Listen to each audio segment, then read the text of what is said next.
Hola Vivers, ¿qué tal? Soy Guillermo, vuestro profesor de Economía de la Empresa.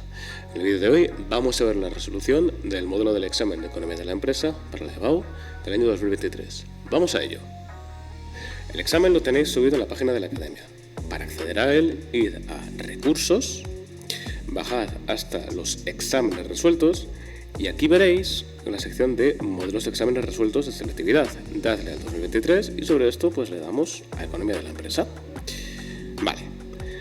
Como sabréis, el examen está repartido en dos opciones, A y B, en las cuales hay siempre 6 preguntas en cada una de ellas. De estas 6 preguntas, 2 son siempre preguntas cortas y las otras 4 restantes son preguntas en las que nos extenderemos. Habitualmente son 2 preguntas teóricas y otras 2 preguntas de ejercicios prácticos. Con esto en mente, pues vamos a ver qué nos plantean. La primera pregunta de la opción A nos dice: cita 4 dimensiones o variables que influyen en el entorno general de la empresa. Vale, lo que tenemos que tener en cuenta aquí es, primero, qué era esto del entorno general, que se refería a todos aquellos factores que van a afectar a todas las empresas sin importar cuál sea su sector, es decir, que van a afectar a todas las empresas por igual. Y a partir de aquí tenemos varios elementos que tenemos que ser los políticos-legales, los económicos, los sociales, los culturales, etc. Os he puesto aquí un largo listado pues, para que tengáis varias opciones. A2. Explique en qué consiste la teoría X de MacGregor. Indique cuál es el tipo de liderazgo más conveniente para trabajadores que correspondan a este tipo de comportamiento. MacGregor hablaba de los tipos de liderazgo según cómo fuera el perfil del trabajador. En este caso, un trabajador tipo X tenemos que tener la idea fundamental de que es alguien pues, que no le gusta trabajar y las implicaciones que trae consigo. Que no le gusta trabajar, no quiere asumir responsabilidades, solamente les motiva tener su salario y nada más, etcétera, etcétera. En base a esto, el liderazgo más adecuado pues, sería el del liderazgo líder autoritario o autocrático. Esto es, un jefe que va a estar siempre encima del trabajador, que va a estarle vigilando en todo momento y que va a estar marcándole las pautas y va a hacer un control muy activo de la persona. La A3 nos dice: explique en qué consiste el crecimiento interno y el crecimiento externo de una empresa. La empresa española Universitas S.A. va a realizar 4 acciones de crecimiento empresarial. Para cada caso, señales si se trata de crecimiento interno o externo. A. Invertir en la producción de una nueva fábrica propia en Portugal. B. Realizar la compra de una empresa portuguesa. C. Abrir nuevas tiendas propias en 5 ciudades españolas. Y D. Abrir tiendas en Portugal mediante el sistema de franquicia. Bueno.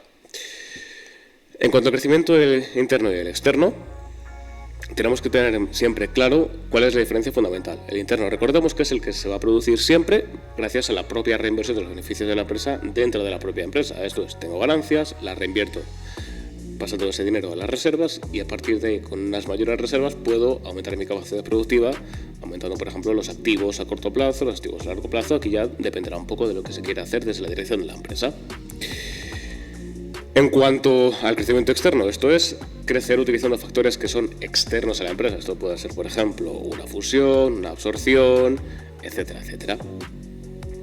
En cuanto a los supuestos que nos plantean aquí, la inversión en una fábrica propia en Portugal, esto sería un crecimiento interno, básicamente porque estaría haciéndose desde dentro de la empresa el tomar la decisión y consistiría en un desarrollo de mercados porque sería trabajar un producto que ya es conocido dentro del mercado en el que se mueve la empresa, dentro de lo que hace la empresa, pero se desplazaría en un nuevo mercado. Realizar la compra de una empresa portuguesa sería un crecimiento externo porque estaríamos hablando que sería una absorción y otra vez se consideraría un desarrollo de mercado porque sería hacer una actividad similar pero en otro lugar geográfico.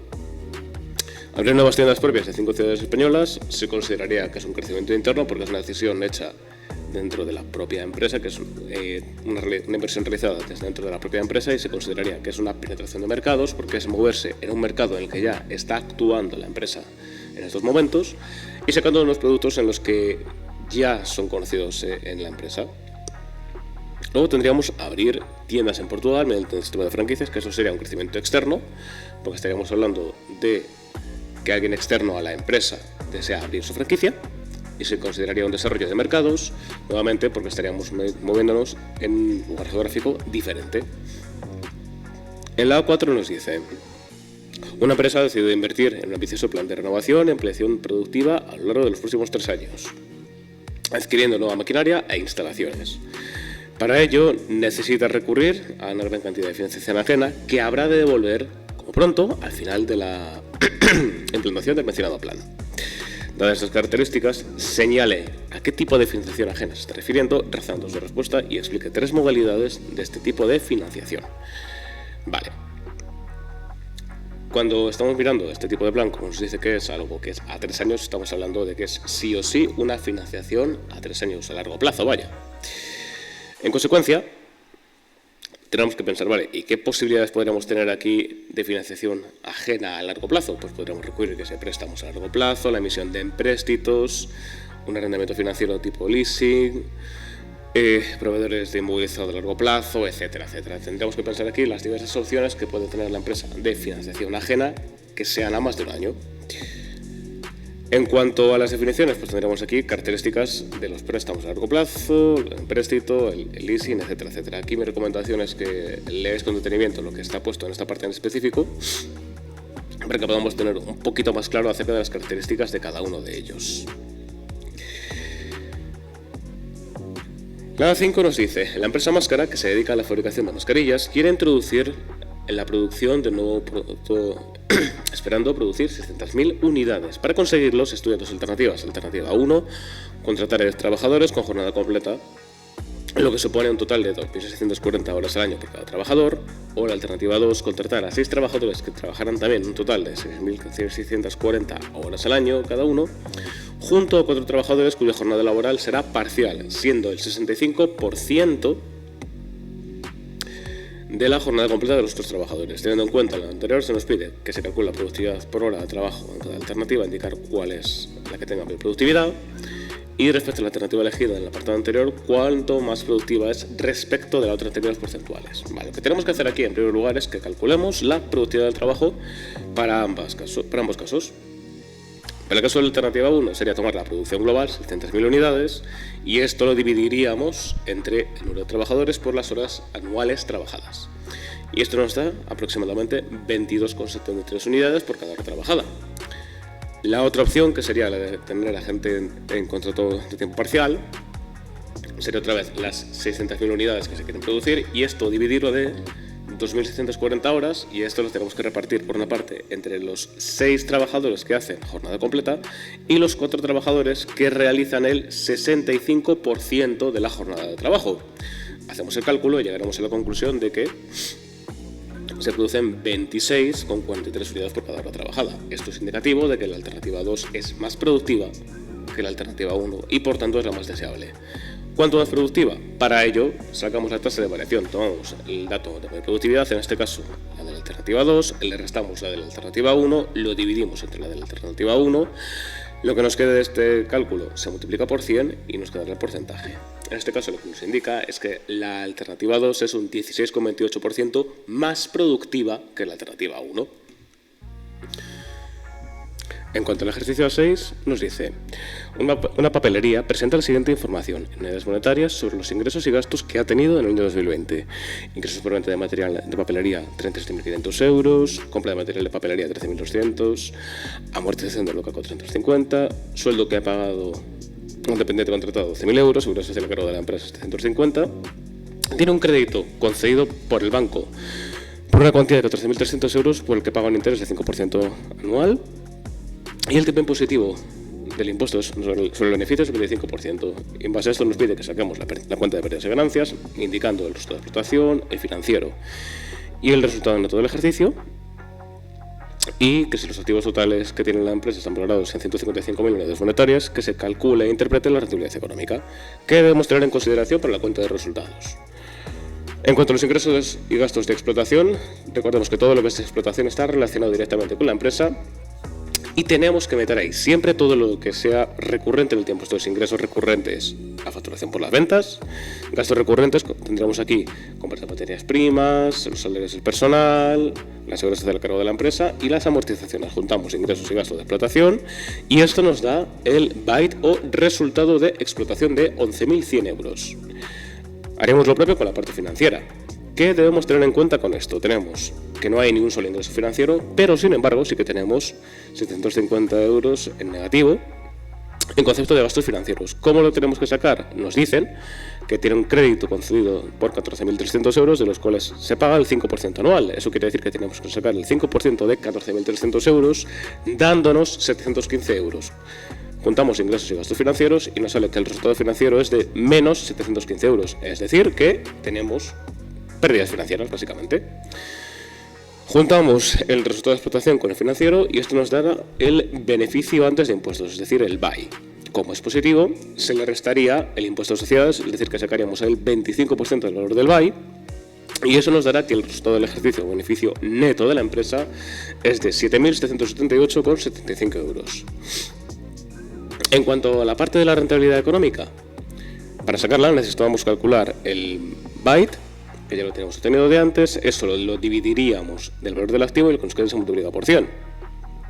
Es decir, que haríamos 11.100 euros dividido de 155.000 euros, esto multiplicado por 100, y nos queda un 7,16%. Es decir, que por cada 100 euros que se han invertido en los activos de la empresa, se obtiene un beneficio antes de intereses e impuestos de 7,16 euros. Pasando a la opción B, nos dice la primera pregunta: ¿qué significa que una empresa tenga responsabilidad ilimitada? En caso contrario, ponga dos ejemplos de tipos de empresas con responsabilidad limitada. Recordemos que la responsabilidad se refiere a qué sucede si quedan deudas societales, es decir, deudas de la empresa, si en caso de que se tuviese que cerrar la empresa, es decir, que se tuviese que liquidar la empresa, quedasen pendientes de pago esas deudas. Cuando es ilimitada quiere decir que esas deudas se saltan con el patrimonio personal de la empresa, mientras que las limitadas no es así. Sobre esto, ejemplos que podríamos encontrar de sociedades de responsabilidad limitada, los más paradigmáticos serían la sociedad anónima y la sociedad limitada, entre otros, por supuesto. ¿Qué es una empresa multinacional? Indique dos motivos por los que una empresa multinacional podría deslocalizar su producción. Cuando hablamos de una multinacional, hablamos de una empresa cuya actividad se desarrolla en dos o más países, básicamente. Tiene como principales características la estructura de matriz y filiales, siendo la matriz principal y las filiales las secundarias, y siempre existe cierto grado de dependencia, aunque siempre hay relación entre la matriz con las filiales.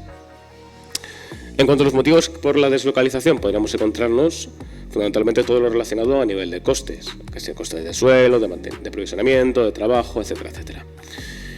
Más luego, que ciertos países tengan una legislación que sea más favorable, por ejemplo, en cuestiones medioambientales, de regulación laboral, etcétera, etcétera.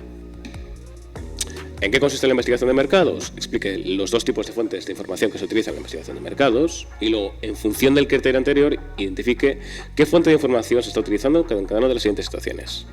Obtener información del INE sobre datos demográficos del consumidor, obtener e interpretar información a través de una encuesta dirigida a los distribuidores de la empresa y analizar datos históricos obtenidos por la empresa el año pasado sobre el comportamiento que tuvieron los clientes en la campaña de promoción. Bueno, yendo por partes. La investigación de mercados tiene como principal característica que se basa en obtener algún tipo de conclusión, o mejor dicho, llegar a algún tipo de conclusión acerca de cuál es el comportamiento de un consumidor, y esto se hace a través de una obtención de información. Lo que queremos en todo momento con esta investigación es valorar si nos conviene o no como empresa sacar un producto al mercado. ¿Qué es lo que vamos a tener en cuenta con todo esto? Que vamos a utilizar fuentes de información, es decir, que tenemos que ver cuál es el origen de nuestros datos. Esto es, tengo fuentes que sean primarias o fuentes que sean secundarias. Las primarias son aquellos datos que se obtienen de forma nueva, esto es que yo genero esos datos, por ejemplo, haciendo una investigación, una encuesta, una entrevista, etcétera, etcétera, mientras que con una fuente secundaria utilizo datos preexistentes con los cuales llego ya a nuevas conclusiones. Esto sería tomar una base de datos, por ejemplo, y sacar un nuevo análisis de esos datos. Sobre esto, podríamos hablar ahora de la forma en la que se haría esta clasificación. Nos dice obtener información de datos del INE, pues sería una fuente de información secundaria porque se trata de datos preexistentes. Obtener e interpretar información a través de una encuesta dirigida a los distribuidores de la empresa, se trataría de una fuente de información primaria porque estamos utilizando datos nuevos que estamos generándolos desde dentro de la empresa. Y finalmente, analizar datos históricos obtenidos por la empresa en el año pasado sobre el comportamiento que tuvieron los clientes ante una campaña de promoción. Estamos utilizando una fuente de información secundaria porque estamos tomando una investigación que ya hicimos previamente para darle una nueva lectura. El ejercicio B4 nos dice que se defina por una parte que es la organización formal y la informal, y por otra que hablemos de qué diferencias habría entre la estructura organizativa y el asesoramiento o staff, más luego qué ventajas e inconvenientes tiene cada uno de estos modelos.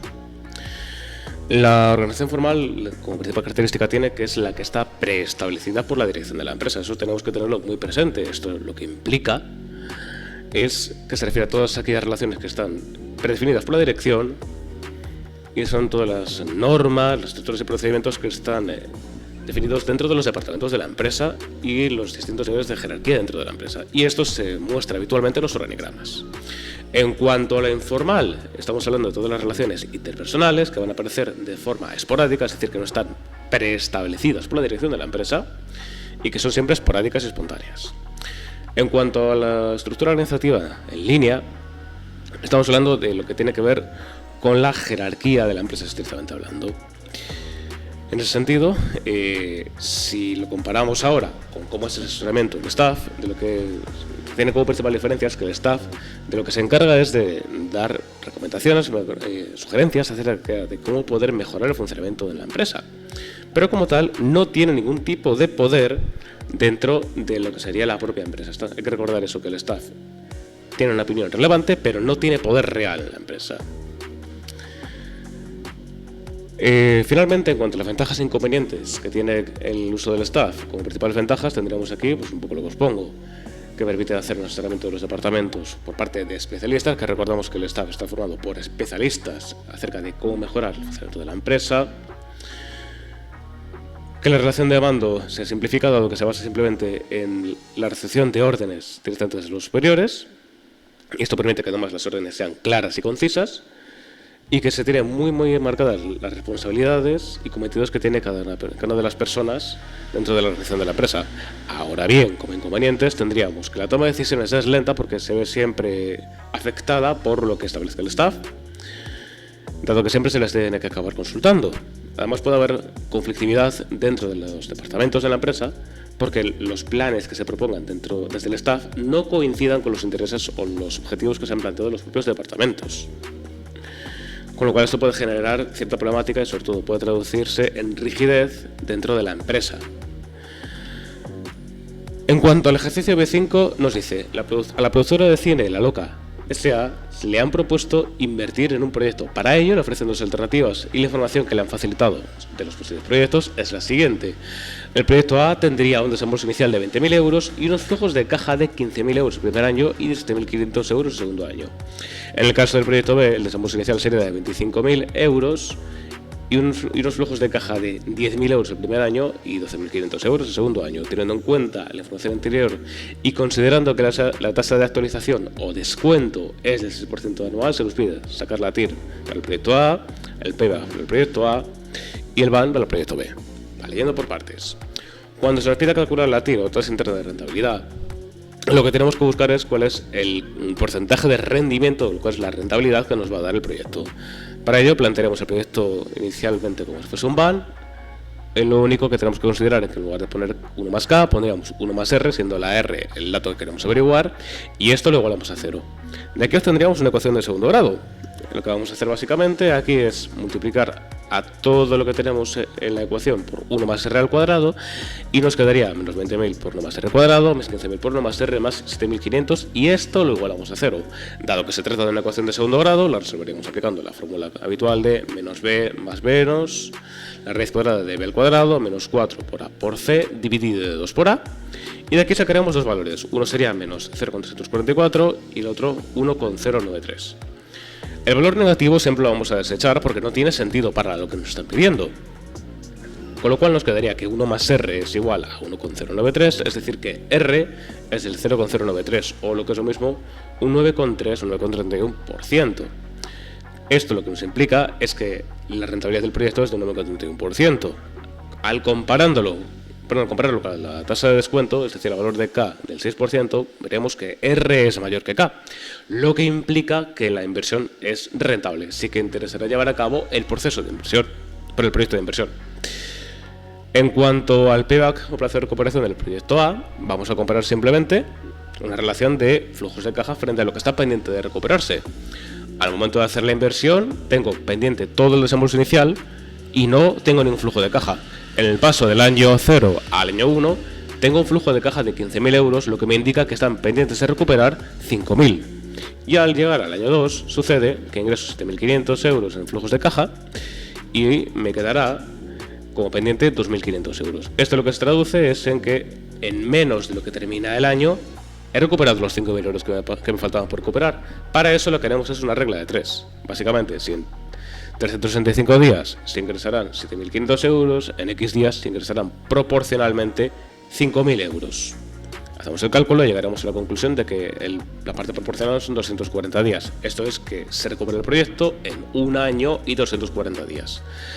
En cuanto al BAN del proyecto B, se le aplica la fórmula del BAN, esto es menos C sub 0, es decir, menos 25.000 euros del desembolso inicial, más flujo de caja del año 1, dividido de 1 más K, más flujo de caja del año 2, dividido de 1 más K al cuadrado.